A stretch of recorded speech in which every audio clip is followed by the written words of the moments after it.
और स्वागत है आपका इस चैप्टर में जहां हम बात कर रहे हैं इंडिया और ईयू के रिलेशंस के बारे में। ईयू मतलब क्या होता है भाई? European union. ये जो देशों का समूह है, ये बिल्कुल जो हमने लास्ट रशिया पढ़ा था उसके बिल्कुल करीबी इलाका है। और इनका विवाद अभी चल रहा है किसके साथ? रशिया के साथ। और ये जो संगठन है यूरोपीय देशों का, बिल्कुल जैसे हमने आसियान के केस में देखा था, कई छोटे छोटे देश साथ आए थे ताकि उनका एक कंबाइंड मार्केट बन सके, बड़ा सा मार्केट बन सके। तो वैसे ही देशों का समूह है जो साथ आया ताकि एक कंबाइंड मार्केट बन सके। कुछ ऐसे देश जो हमेशा लड़ा करते थे, यूरोपियन यूनियन को जब आप देखते हो ना, तो वो सबूत है कि अगर दुश्मन भी ढंग से अपनी हित को चाहे, मतलब यूरोप ने 100-200 सालों तक लड़ाइयां लड़ी, जर्मनी, फ्रांस, आपको पोलैंड, ये सब हरदम लड़ते ही रहते थे एक दूसरे से। 100-200 सालों तक लड़ाइयां चली। और उन्हीं देशों के समूह ने दुनिया का सबसे सक्सेसफुल एक रीजनल ग्रुप बनाया ट्रेड और पॉलिटिक्स को लेकर, जिसका नाम है यूरोपियन यूनियन। तो यूरोपियन यूनियन को एक टाइम पे कहा जाता है करिश्मे की तरह है, क्योंकि यूरोप के देश जो इतने युगों तक लड़े एक दूसरे से, वो कैसे इस लेवल तक आ गए कि वो एक कंबाइंड सिस्टम के थ्रू ऑपरेट कर रहे हैं। तो उसी यूरोपियन यूनियन के बारे में पढ़ेंगे, जो वेस्टर्न यूरोप का एक संगठन है, जो मेजर कंट्रीज वेस्टर्न यूरोप की है। अब पहला सवाल तो मेरा आपसे होगा कि इसमें अक्सर जो कंट्रीज है वेस्टर्न यूरोप की ही क्यों है? क्योंकि भाई ये अमेरिका वाला जो ग्रुप था यूरोप का वेस्ट वाला, उसके ही कंट्रीज का ग्रुप था। और ईस्ट वालों पर तो रशिया का या यूएसएसआर का दबदबा हुआ करता था। लेकिन जब भी आप ईयू के बारे में पढ़ेंगे ना, आपके मन में कई सवाल आएंगे। एक चीज़ होती है यूरो। यूरो इनकी करेंसी है। तो जिन एक जहाँ यूरो चलते हैं उसे यूरोजोन कहते हैं। फिर एक है शेंजन एरिया। फिर एक सवाल आता है कि भाई क्या नेटो अलग है या सेम है यूरोपियन यूनियन के बारे में? क्या है ये कहानी, क्या डिफरेंसेस हैं, कहाँ पर इलाके हैं? तो ये जानना इंपॉर्टेंट है, सब हम इसमें कवर करेंगे। सबसे पहले कि भाई है क्या यूरोपियन यूनियन अभी वर्तमान में? तो ये अभी 27 देशों का एक समूह है। अब अक्सर जो भी ग्राफिक्स देखेंगे या कहीं भी और पढ़ेंगे तो आपको 28 देश मिल सकते हैं लिखे हुए, क्योंकि वो इमेजेस थोड़ी पुरानी होती है। पर रियलिटी ये है कि अभी 27 देश बचे हैं। क्यों? क्योंकि एक देश बाहर निकल गया। वो कौन सा देश निकला यूरोपियन यूनियन से बाहर हाल ही में, जिसमें बहुत विवाद मचा 2 साल पहले? ब्रिटेन, जिसको कहते हैं ब्रेक्सिट। ब्रेक्सिट यानी यूरोप से वो बाहर निकले, यूरोप बाहर निकला, यूरोप यूनियन से बाहर निकला ब्रिटेन। तो उसके बाद 27 देश बचे हैं ईयू में अभी वर्तमान में, 28 से पहले। तो 28 देशों का एक पॉलिटिकल और इकोनॉमिक यूनियन है। ठीक है। ये इसकी जो कैपेसिटी है, वो सोचो कि दुनिया की केवल 5.8% पॉपुलेशन में बसती है, और दुनिया का लार्जेस्ट एक्सपोर्टर है बाकी दुनिया को लेकर। यूरोप यूरोप बाकी दुनिया में सबसे एक्सपोर्ट करने वाली कंट्री है, ग्रुप है। और केवल 5.8% है। कंसिडर करो आप इंडिया की पॉपुलेशन कितनी है। अगर आप पूरे साउथ एशिया को कंपेयर करें तो यूरोप कम पड़ रहे हैं, तो 24% के आसपास पॉपुलेशन है दुनिया की। यहाँ केवल 5% है, और ये दुनिया में इतना एक्सपोर्ट करते हैं। तो ये इन देशों का एक पॉलिटिकल इकोनॉमिक यूनियन है। कहने का मतलब क्या है? पॉलिटिकल इकोनॉमिक यूनियन का मतलब होता है कि जो फिस्कल पॉलिसी होगी, राजकीय नीति होगी देश की, उस रीजन के देशों की वो समान होगी। और राजनीतिक भी है, तो हो सकता है कुछ जो आपके फिस्कल के अलावा जो आपके मॉनिटरी और जो आपकी पॉलिटिकल जो पॉलिसीज है उनमें भी कुछ हद तक हस्तक्षेप रहेगा। तो यूरोपियन यूनियन जो है, इसे कहते हैं इंटरनेशनल ऑर्गेनाइजेशन, जो कि विक्टर हुगो के ड्रीम को पूरा करता है कि यूरोप में हिंसा नहीं होगी इसके बाद। तो ये तो बातें होगी यूरोपियन यूनियन की। भाई इनमें तीन जो प्रमुख डिवीजन है वो कैसे हैं कि एक 28 देशों का पहले समूह था ये, जिससे ब्रिटेन बाहर निकला। अभी 27 देशों का समूह बचा है। तो क्योंकि इन देशों की इकोनॉमिक और पॉलिटिकल यूनियन है, तो कुछ देशों ने अपने आप को ज़्यादा समाहित कर रखा है इस यूनियन के साथ, कुछ ने कम कर रखा है। तो इनकी जो अपनी करेंसी है यूरो, वो सभी देशों में नहीं चलती। 27 के 27 देशों में केवल 19 देशों में यूरो चलता है। उन कंट्रीज को कहते हैं यूरोजोन, जहाँ की सेम करेंसी है। करेंसी सेम होने से क्या होता है? देखिए, अगर आपकी करेंसी सेम होगी तो आपको एक ही पॉलिसी बनानी पड़ेगी, फिस्कल पॉलिसी सभी सभी को मिलकर। क्योंकि मान लो इंडिया में भी इंडिया, श्रीलंका, चाइना, जापान सब जगह एक ही रुपये चलेगा, तो इन सबको एक ही पॉलिसी बनानी पड़ेगी। रुपये एक ही जगह छप रहा है, तो आपको मॉनेटरी फिस्कल पॉलिसी उस हिसाब से बनानी पड़ेगी। तो इसलिए इन देशों में जहाँ यूरोपियन ये यूरोजोन की करेंसी चलेगी, जहाँ जहाँ यूरो चलेगा, उनकी पॉलिसी का निर्धारण थोड़े अलग तरीके से होगा। फिर एक बात आती है शेंजन एरिया की। शेंजन एरिया वो इलाका है जहाँ पर एक वीज़ा लेके जाओ, उन कंट्रीज में जाओ, वहाँ पर कोई इंटरनल बॉर्डर्स की दिक्कत नहीं होती है। तो ये तीन जो डिफरेंस। और नाटो क्या था? NATO is an alliance of countries. कितनी नेटो में कंट्रीज? 29 member states. वो एक मिलिट्री अलायंस है, और यू एक इकोनॉमिक अलायंस है, पॉलिटिकल अलायंस है। तो ये है इनकी बेसिक कहानी। जरा मैं आपके थ्रू समझेंगे हम कि क्या क्या कौन सा इलाका है। तो इन इंडिया का अगर आप देखो इस ईयू के साथ संबंध, तो EU as a group is very democratic. Democracy का एक बेसिक थीम है इनके ऑर्गेनाइजेशन का, इनके जो जो एक ग्रुप है उसका। Second, it is very plural, humanistic. और अक्सर जो स्टैंड लेते हैं वो ह्यूमन राइट्स के प्रो ह्यूमन राइट्स स्टैंड नहीं लेते हैं। तो इंडिया और इनके कई सारी कॉम्प्लीमेंटैरिटीज हैं। और रिसेंटली अभी जो राइज ऑफ चाइना है, जिस तरह से मस्कुलर राइज ऑफ चाइना है, इससे चाइना यूरोप में बीआरआई कॉरिडोर के थ्रू और ज़्यादा अपना पैठ बढ़ाना चाहता है। जैसे चाइना की कंपनी जो चाइना फंडेड है, स्टेट की तरह फंडेड है, वो उन कंपनी से जाकर चाइना में कई जगह पता लगा जासूसी की, डेटा चुराया, और कैसे डेट ट्रैप के थ्रू चाइना फंसाता जा रहा है कंट्रीज को। क्योंकि यूरोप में कुछ छोटी छोटी कंट्रीज हैं, वो डिपेंडेंट होती जा रही है चाइनीज इन्वेस्टमेंट के ऊपर। और चाइना का जो कोशिश है कि बिजनेस को अपने फायदे के लिए हित करना, अपने हित के लिए इस्तेमाल करना, उससे इस रीजन के कई देशों को बड़ी दिक्कतें आ रही हैं। तो भारत और यूरोप के बीच में एक कॉम्प्लीमेंटैरिटी बन रही है, जहाँ पर एक तो जो वैल्यू सिस्टम है वो सिमिलर है, जो पॉलिटिकल सिस्टम है वो भी सिमिलर है, और जो मार्केट इकोनॉमी वो भी ऑलमोस्ट सिमिलर स्तर पे है। फ्री मार्केट है, डेमोक्रेसी है, प्लूरल है, सोशल है, और इनके अभी इंटरेस्ट भी कन्वर्ज कर रहे हैं। ये ब्रॉड आउटलाइन होगी इनकी कहानी की।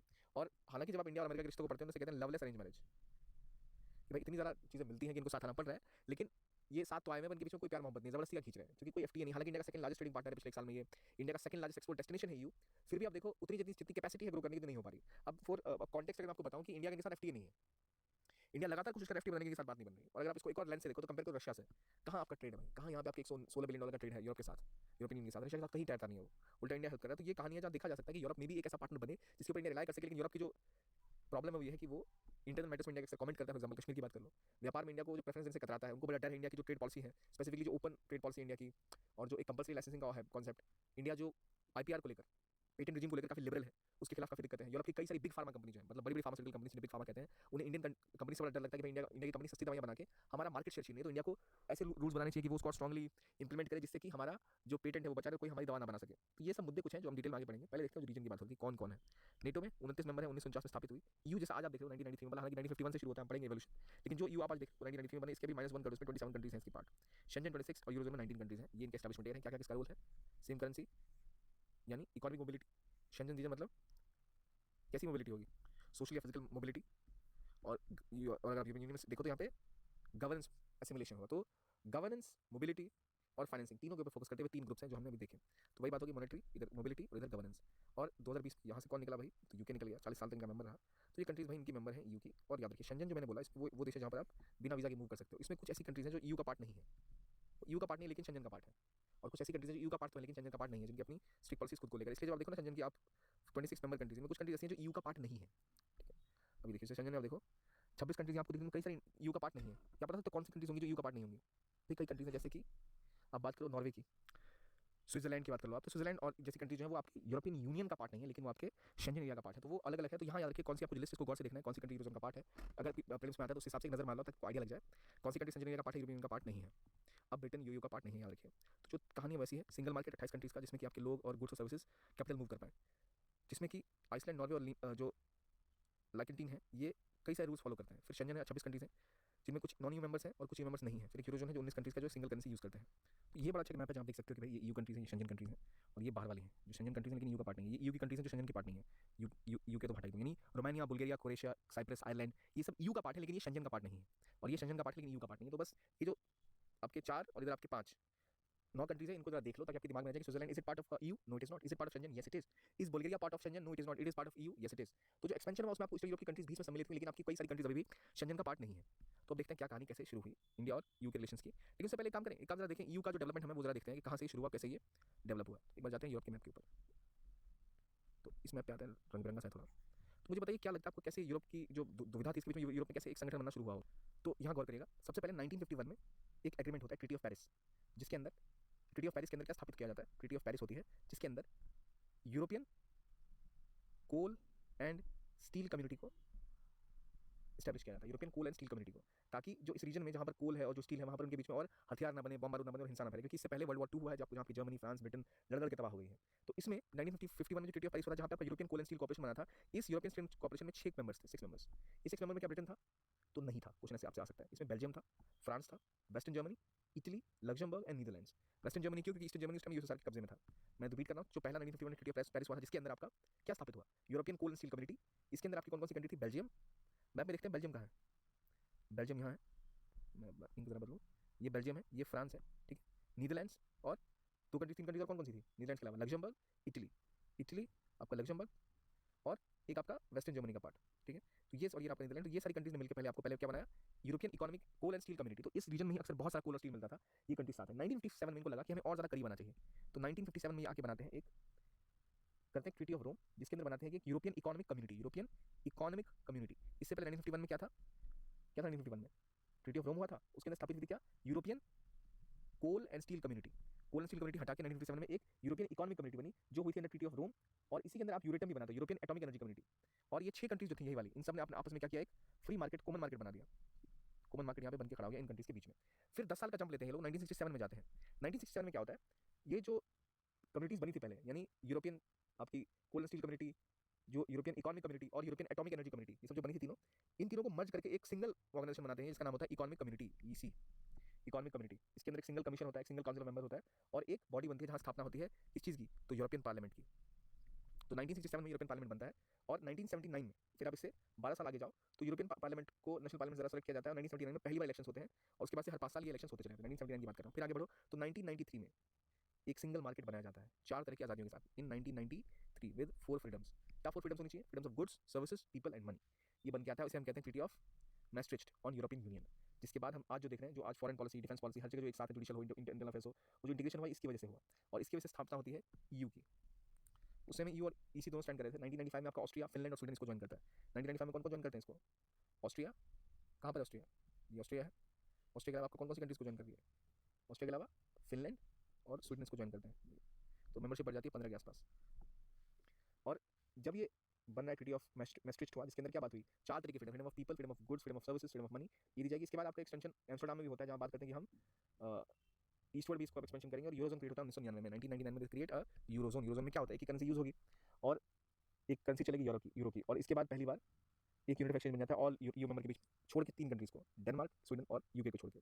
ये यहाँ पे इस तरह हो रहा है। और 2002 में मेजर एक्सपेंशन होता है, 2002 में 12 कंट्री ऐड होती हैं यूयू में, और फिर आपका 10 नई कंट्री ज्वाइन करती है 2004 में, जिसमें साइप्रस, चेक Republic, Estonia, Hungary, Latvia, Lithuania, Malta, Poland, Slovakia और स्लोवेनिया होती है। 2009 में ट्रीटी ऑफ लिस्बन होता है, जिसके अंदर एक नया फॉर्म बनाया जाता है, एक नई कॉन्स्टिट्यूशन ट्रीटी होती है, जिसके अंदर आप treaty of function of European union बना लेके आते हो, ट्रीटी ऑफ यूरोपियन यूनियन लेके आते हो, जिसके थ्रू गवर्नेंस को आप क्लैरिफाई करते हो इस रीजन के द्वारा। तो ये बेसिक स्ट्रक्चर है यूरोपियन यूनियन का, कैसे फॉर्म हुआ, क्या इसकी कहानी है।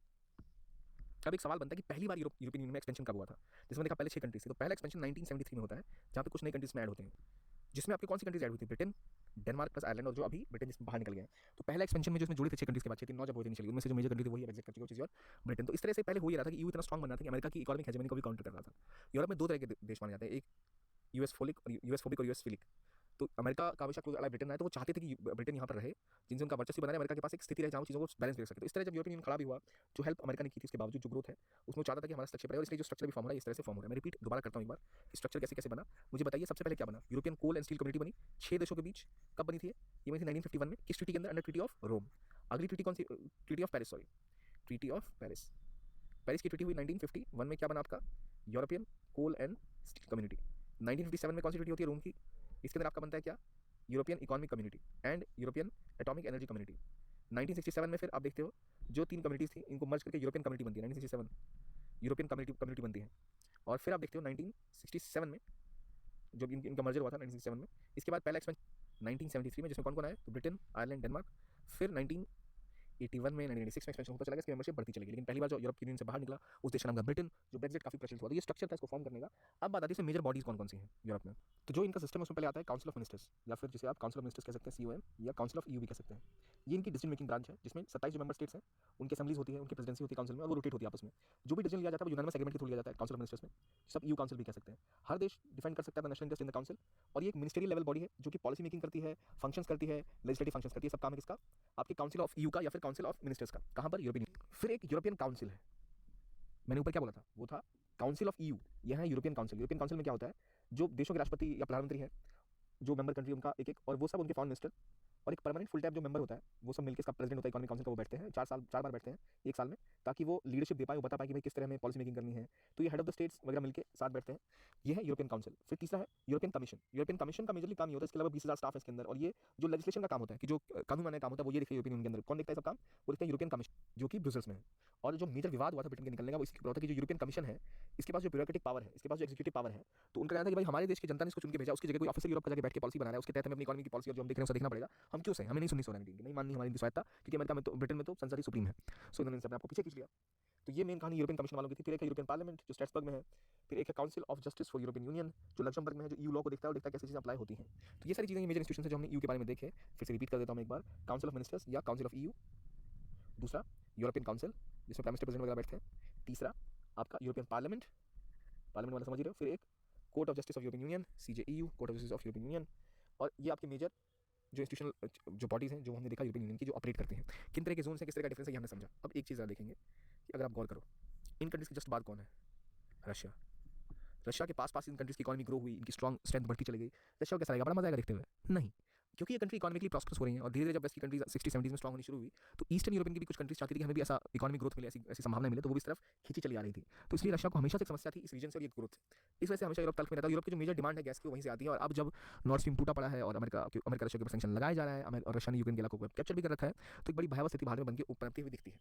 ये डिस्कस करने से पहले एक बार डिस्कस कर लेंगे क्या टाइमलाइन है भारत और EU के संबंध होगी। यानी फर्स्ट EU इंडिया समिट कब बना, 2000 में, लेकिन इससे पहले इंडिया ने रिकॉग्नाइज बहुत पहले कर लिया था EU को।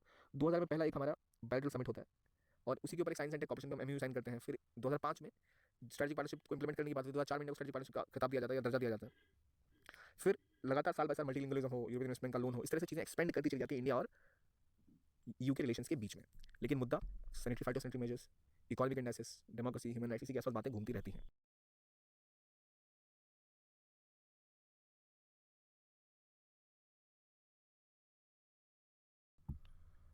तो इसी कॉन्टेक्स्ट में आप देखें कि भाई EU एक इम्पॉर्टेंट बॉडी है, एक इम्पॉर्टेंट इंस्टीट्यूशनल बॉडी है जो ग्लोबली काफ़ी कुछ बदल सकती है। कैसे? क्योंकि एक अमीर देशों का समूह है। ईयू में जो मोस्टली कंट्रीज़ हैं वेस्टर्न यूरोप की हैं। वेस्टर्न यूरोप की कंट्रीज़ ज़्यादा प्रॉस्परस हैं, बहुत ज़्यादा एक्सपोर्ट करती हैं। उनका मार्केट बहुत इंपॉर्टेंट है, तो अक्सर देश चाहते हैं कि ज़्यादा एफटीए हो, लेकिन इंडिया का एफटीए नहीं है। लेकिन इंडिया के अगर आप संबंधों को देखो किस तरह इवॉल्व हुए, तो यहाँ इस स्लाइड में आपको दिखता है क्लियरली वो कि 2000 में इंडिया और ईयू का पहली समिट होती है लिस्बन में, और इंडिया के साथ शिक्षा अभियान के लिए 200 मिलियन का यूरो का सपोर्ट देते हैं। फिर एक एग्रीमेंट होता है 2001 में साइंस एंड टेक के ऊपर, 2014 में, 2004 में एक स्ट्रेटेजिक पार्टनरशिप लॉन्च होती है। स्ट्रेटेजिक पार्टनरशिप लॉन्च होने के बाद अगला स्टेप होता है स्ट्रेटेजिक पार्टनरशिप को इंप्लीमेंट कैसे करोगे, इसके लिए आपको डिफेंस मैकेनिज्म बढ़ाना पड़ता है, डायलॉग बढ़ाने पड़ते हैं, आपको जो अपने पॉलिसीज है उसको रीओरिएंट करना पड़ता है, उसको लेकर एक एक्शन प्लान साइन हुआ। फिर 2006 में इन्होंने स्टेट पार्टनरशिप की राजस्थान और छत्तीसगढ़ के साथ, 2008 में जॉइंट डिक्लेरेशन एजुकेशन के ऊपर हुआ, 2009 में एक मल्टीलिंग्विज्म को लेकर एक जॉइंट डिक्लेरेशन साइन हुआ, 2012 में EU India skill development project शुरू हुए। इस तरह कई तरह स्मॉल स्मॉल प्रोजेक्ट होते चले गए, लेकिन इंडिया और ईयू में जब भी एफटीए की बात होती थी, फ्री ट्रेड एग्रीमेंट की, वो हमें स्टार्ट करता था। जैसे ईयू इंडिया का सेकंड लार्जेस्ट पार्टनर अभी समय में है, कोशिश बार बार हुई एफटीए होने की, लेकिन नहीं हो पाया था। एफटीए नहीं होने के कारण इसलिए भी था कि ईयू और इंडिया के बीच में सबसे बड़ा मुद्दा होता है सैनिटरी फाइटोसैनिटरी मेजर्स। वो अक्सर जो पॉलिसीज इस्तेमाल करते हैं क्वालिटी के लिए एग्रीकल्चर प्रोडक्ट्स के ऊपर, उसमें अक्सर आप सुनेंगे इंडियन मैंगोज हो गए या इंडियन एग्री प्रोडक्ट्स को अक्सर बैन कर देता है, क्योंकि इंडिया उनके जो सिस्टम है वो हार्मोनाइज नहीं है। वो जो पॉलिसीज फॉलो करते हैं वो अक्सर इंडिया से बिल्कुल अलग फॉलो करते हैं, इसलिए आप देखोगे काफी डिफरेंस होता है। पिछले 2 साल पहले 2020 में उन्होंने अपना 15th एनुअल समिट किया था, और ये 2 साल के बाद हुआ था, जहां उन्होंने फिर कोशिश की थी किस तरह ये एफटीए पे टॉक शुरू करें, क्योंकि एफटीए बीच में बंद हो गया था, बातें बंद हो गई थी, दोनों ही पार्टनर से हाथ खड़े कर दिए थे एफटीए को लेकर। पर रिलेशन तभी सुधरते हैं किसी भी दो देशों के बीच में जब इनके इंटरेस्ट अलाइन होते हैं। आपको क्या लगता है, क्या ईयू के साथ इंडिया का कभी इंटरेस्ट अलाइन होगा तो किस वजह से होगा? तो एक मेजर फैक्टर है चाइना, दूसरा मेजर फैक्टर है कॉमर्स। कॉमर्स इसलिए कि जैसे ईयू से ब्रिटेन एग्जिट करता है, ब्रेक्जिट होता है, उसके बाद इनके समूह में एक बड़ा सा गैप क्रिएट हो जाता है। किस तरह? वो एक अपने आप को स्ट्रेंथन करे, अपनी इकोनॉमिक पॉलिसीज को स्ट्रेंथन करे, कि ब्रिटेन एक बहुत बड़ा पार्ट था ईयू की इकोनॉमी का, तो ब्रिटेन को के साथ में लॉस को लेकर जो भरपाई करना चाहते थे, उसके लिए और ट्रेड ओपन करना चाहेंगे।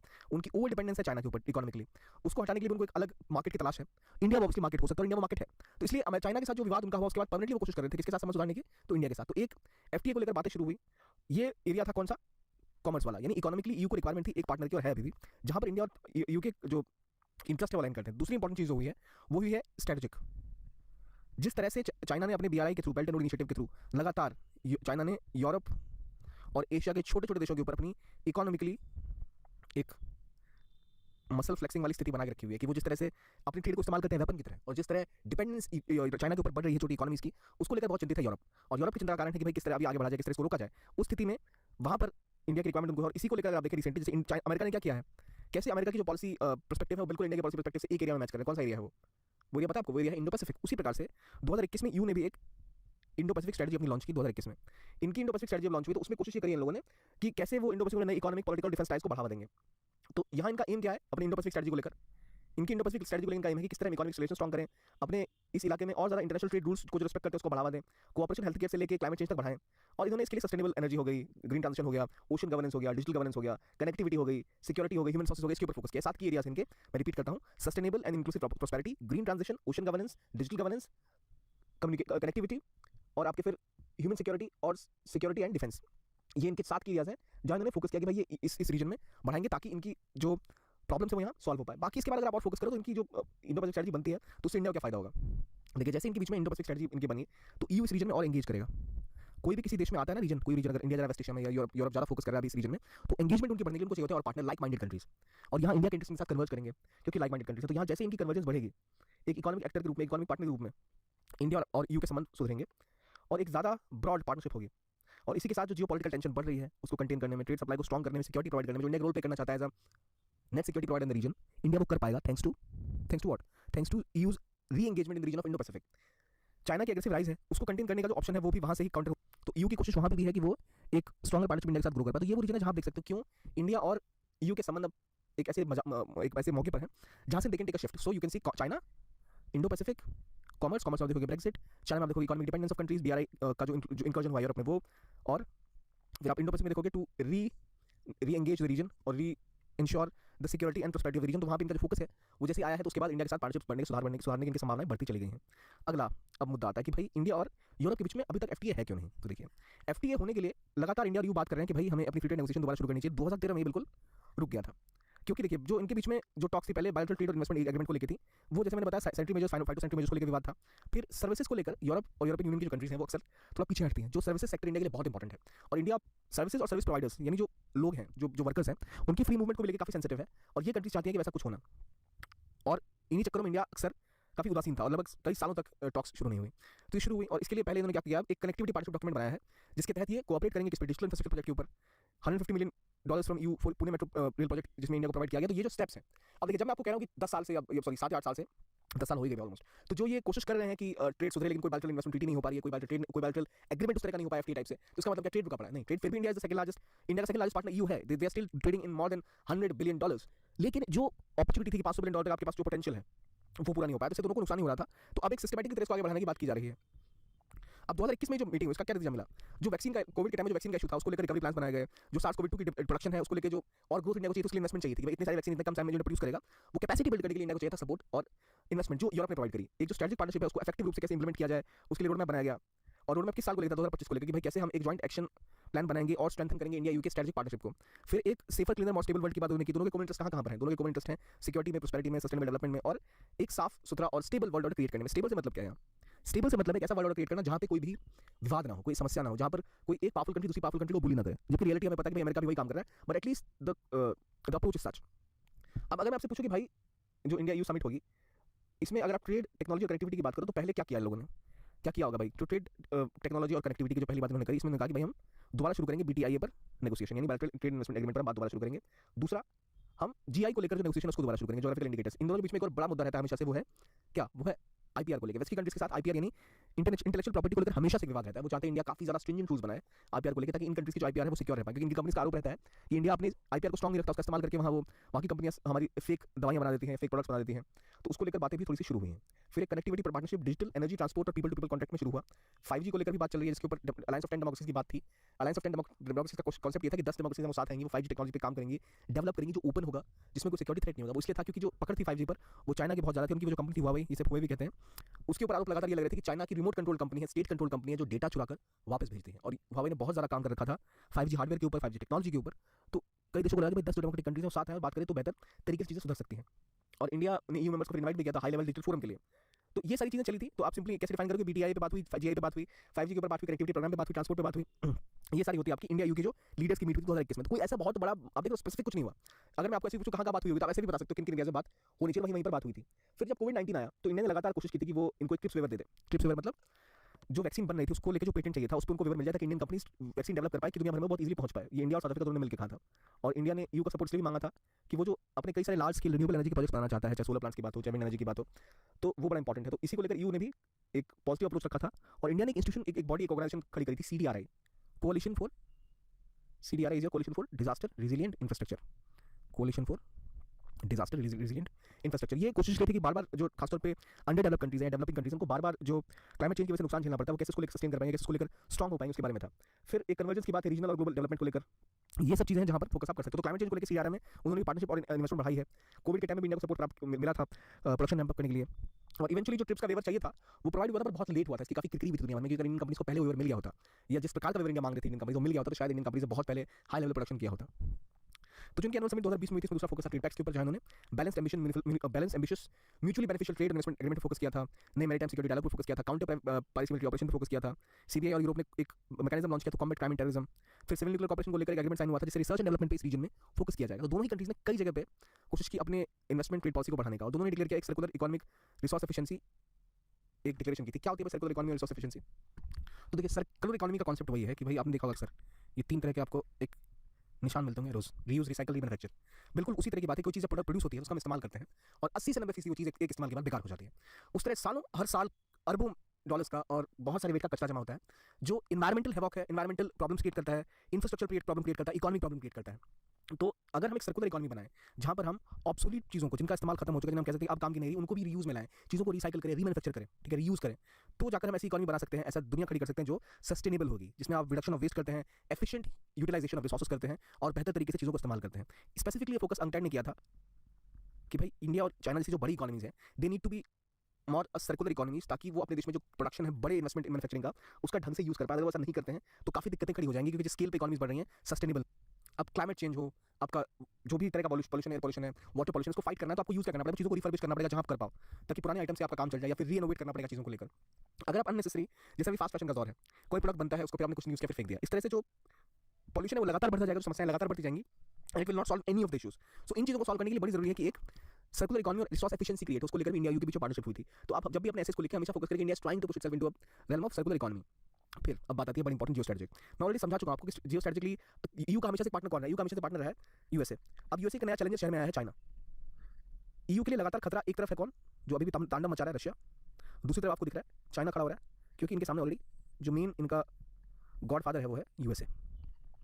अब यहाँ चाइना जो कॉम्पिटिटर की तरह खड़ा हो रहा है, तो उसको कर्टेल करने के लिए need someone in the region to partner, क्योंकि EU is not a big military body.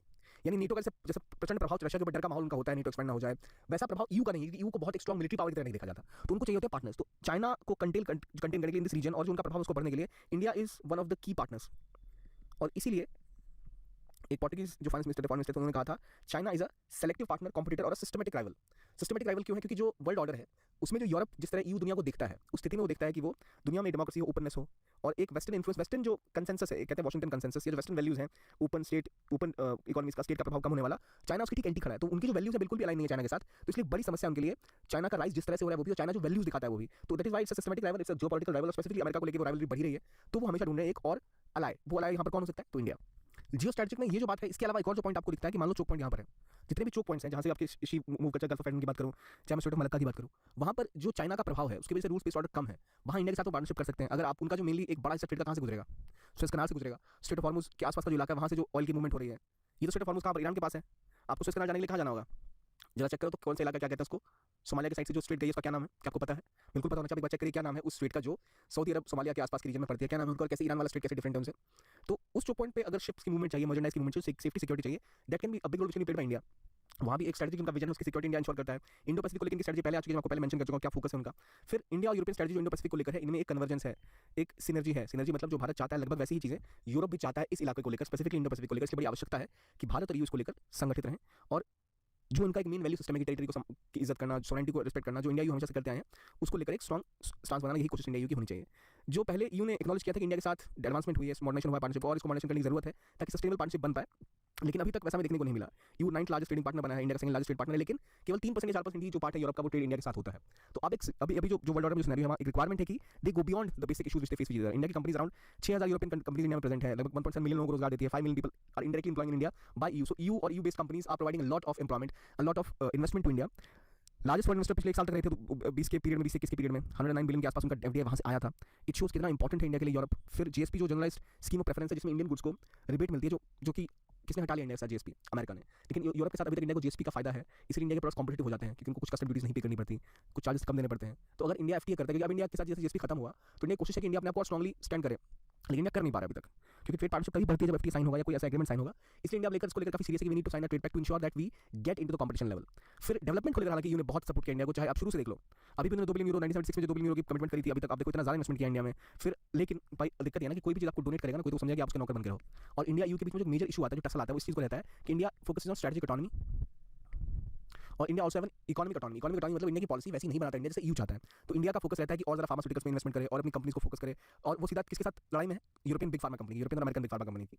इसके अलावा जो इंडिया का जो एक स्टांस है इकोनॉमिकली, वो है कि आप हमें $100 मिलियन दे रहे हो मान लो इन्वेस्टमेंट के लिए, या निवेश कर रहे हो, तो उससे आपका भी फायदा है, grant. India does not take that much of grant now. तो एक टाइम इंडिया डोनर था और वो प्रोवाइडर थे, सपोर्ट करते थे इंडिया को। अब जो India is playing like an equal partner, so that's why approach is change and that's why we see the nature of relationship also changing. तो इस वजह से कुछ विवाद भी पनपते हैं, लेकिन ये दिखा रहे हैं कि जैसे इंडिया यूरोप का जो कैरेक्टर रिलेशन का वो बदला है।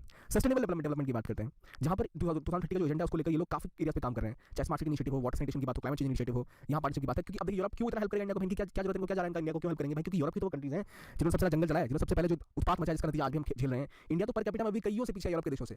तो उन देशों को रिक्वायरमेंट है, उनके पास पैसा है, they can do the technology transfer, they can help in creating economies और टेक्नोलॉजीज जो हम एडेप्शन में यूज कर पाएं, ताकि हम जो क्लाइमेट चेंज को झेल भी पाए। क्लाइमेट चेंज को लेकर जो हमारी कोशिश है लगातार अपनी इकोनॉमी को और रिन्यूएबल की ओर मूव कराने की, उसका फायदा इंडिया को पहुंच पाए। तो ये कोशिश भी लगातार कोरिया क्लाइमेट चेंज को लेकर यूरोप ने स्पेसिफिकली कई देशों ने फोकस किया था कि वो they will go green and they will only use renewable power. लेकिन अब जो रशिया के साथ युद्ध हो रहा है, इसके बाद एक अलग स्थिति उत्पन्न होती दिख रही है, जो चीजें मुश्किल बना रही है, पर अभी भी होप है इस। तो जैसे वो सेक्टर एरिया आपको दिखता है जहाँ ग्रोथ की बहुत संभावना है, जहाँ इन्वेस्टमेंट की हेल्प कर सकता है यूरोप, और यूरोपियन यूनियन मांगने की कोशिश भी करिए, पर जो रियलिस्टिक चेंजेस लाने उसकी जिस लेवल पे इन्वेस्टमेंट चाहिए, जिस लेवल पे सपोर्ट चाहिए, वो अभी तक यूरोप करने में असमर्थ है European union. Science and technology में लगातार दोनों साइड्स ने कोशिश की है कि आगे बढ़े। एग्रीमेंट हुआ था साइंटिफिक टेक्नोलॉजी कोऑपरेशन को लेकर नेक्स्ट 5 ईयर तक। हॉराइजन 22 करके एक जॉइंट रिसर्च प्रोजेक्ट है जो क्लाइमेट चेंज और पोलर रिसर्च के ऊपर फोकस करता है। तो आपको ये ऐसे पता चाहिए हॉराइजन 22 किसके साथ इंडिया का रिसर्च प्रोजेक्ट था, चाइना के साथ, अमेरिका के साथ या ईयू के साथ। ईयू और इंडिया ने कोशिश की है कि वो लगातार काम करे काउंटर पायरेसी के ऊपर, काउंटर टेररिज्म के ऊपर, साइबर सिक्योरिटी के ऊपर, काउंटर रेडिकलाइजेशन और टेररिज्म को कंट्रोल करने के ऊपर। इसको लेकर जो बड़ा स्टेप लिया गया है वो है जो नया इन्फॉर्मेशन फ्यूजन सेंटर इंडिया ने बनाया था न्यू दिल्ली में, उसको लिंक किया गया है maritime security centre horn of Africa MSCHO के साथ।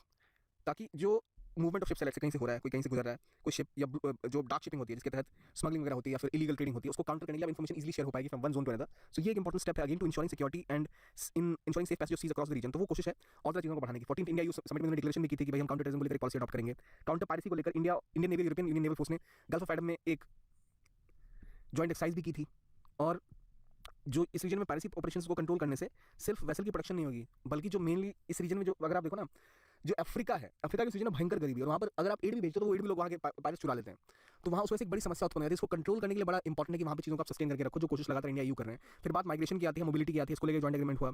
दोनों के पार्लियामेंट के बीच में अक्सर बातें होती है। 2007 में भी इंडियन पार्लियामेंट और जो डेलीगेट है इंडियन पार्लियामेंट का और यूरोपियन पार्लियामेंट का, उनको लेकर आपने एक फॉर्मल कंस्टिट्यूट किया था, एक ग्रुप, फिर एक ट्विनिंग इनिशिएटिव है जिसके तहत ये दोनों ही अपने प्रमुख बातों को जो थिंक टैंक्स हैं वो डिस्कस करते हैं और समझते हैं कि क्या इनके इशूज़ हैं, किस तरह वो रिजॉल्व हो सकते हैं। एजुकेशन कल्चर की बात करें, 50,000 Indian students are currently enrolled in European universities, जो बहुत सारा पैसा लेके इन्वेस्टमेंट करते हैं वहाँ। इंडिया को चाहिए कि उनको जो वर्किंग वीज़ा है वो उसके बाद इजीली मिल पाए, उनको जो रहना है, जो अब इतने पैसे देके आप यूरोप में जाकर इटली में मान लो आप, या फिर आप मान लो फ्रांस में जाकर आपने एडमिशन लिया, जर्मन यूनिवर्सिटी में एडमिशन लिया, तो उसके बाद आप एक चाहोगे नेचुरली कि आपको भी कोई जॉब मिल पाए।